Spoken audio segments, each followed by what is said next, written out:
Hi, this is Jody with Some Reasons, and I am here in beautiful Atlanta at the Mercedes-Benz Stadium, home of the Falcons, to talk to you about what the heck are you drinking, Week 4 NFL edition. Let's get started and see exactly what we're drinking this week. This week for Week 4, what the heck are you drinking? We did bourbon-based cocktails. So before we get started, let's talk about the difference between bourbon and whiskey by highlighting what makes bourbon so unique. So first, it has to be 51% corn in the mash bill. At final distillation, it has to have 160 proof or under. Also, it has to be aged for a minimum of 2 years in newly charred American oak barrels, and there can be no added colors or no added flavors in order for it to be called bourbon. Remember, all bourbon is whiskey, but not all whiskey is bourbon. So let's get started and see what the NFL made us drink this week.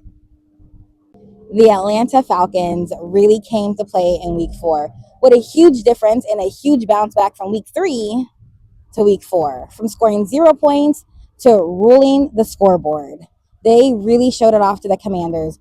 The quarterback Penix completed 20 out of 26 passes and covered over 313 yards. It was so much fun for us to watch them bounce back and show how strong they really are. I think they're going to have a great season. So with that being said, we had a touchdown tea. This bourbon-based cocktail is so great. It does make you want to do a little end zone dance. This has Russell's Reserve, peach liqueur, green tea, lemon juice, and honey syrup. Thank you for introducing us to an amazing drink, and we're looking forward to celebrating more touchdowns in Week 5.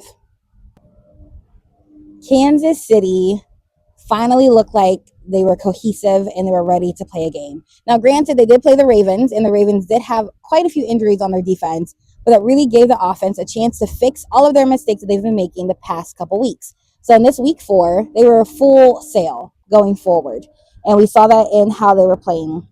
The cocktail that they introduced us to was called Full Sail, and it has Kentucky straight bourbon, melon syrup, lime juice, and Campari. An unconventional blend for an unconventional group of people that are finally gelling together, and they're showing it off on the field. So Kansas City, we'll see what you do in Week 5, and thank you for introducing us to a really fun cocktail. The New England Patriots came out to play in Week 4, and we are quite surprised that they did. They even had an 87-yard touchdown. That hasn't happened in a while. One thing that was also nice to note is that they paid respect and support to their defense coordinator, who was diagnosed with prostate cancer. So we really liked that they were cohesive, they were showing support to a fellow team member. There is a drink that we did try while they were playing that was actually quite interesting. It's pretty well known in the New England area, pretty well known in Boston. It's called Ward 8. So this has rye whiskey. Again, not a bourbon because it's rye, and it has under 51% corn and doesn't meet the other requirements either. It has rye whiskey, lemon juice, orange juice, grenadine, and cherries. So this drink is a little sultry, definitely fall-like, one that you can nurse and take your time with as you watch the game. So New England, thank you for introducing the rest of the world to a nice bourbon cocktail. We'll see you in Week 5. The Pittsburgh Steelers finally made it to beautiful, lush, and green Ireland. Fun fact, Dan Rooney from the Pittsburgh Steelers was the U.S. ambassador to Ireland from 2009 until 2012. So they played over there. They had a great time.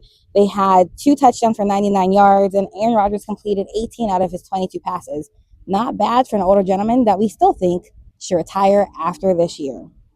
We were full steam ahead and played so hard, and that was the drink that we found that's pretty common in Ireland. This one is called Full of Steam. This is Irish whiskey, and it's vermouth, sherry, and Orinoco bitters.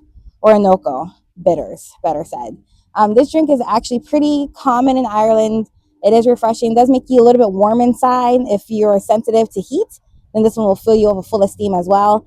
And we are full steam ahead for Week 5, and we're excited to see what the Steelers do next. Monday Night Football is something we look forward to every single week during football season. And this Monday was no different. We had the Miami Dolphins in their cute new little black uniforms looking all nice, and they wanted to actually win a game. So we were very excited for them to have their win Monday night. And unfortunately, they had an injury with Tyreek Hill that had multiple injuries to his ligaments that did require surgery. Unfortunately, that is part of the game. But to celebrate their win, we did have an amazing bourbon-based cocktail called Evening Edition. So that has bourbon, and you can use whichever one. I'd probably use Four Roses. or Uncle Nearest would also be a good one.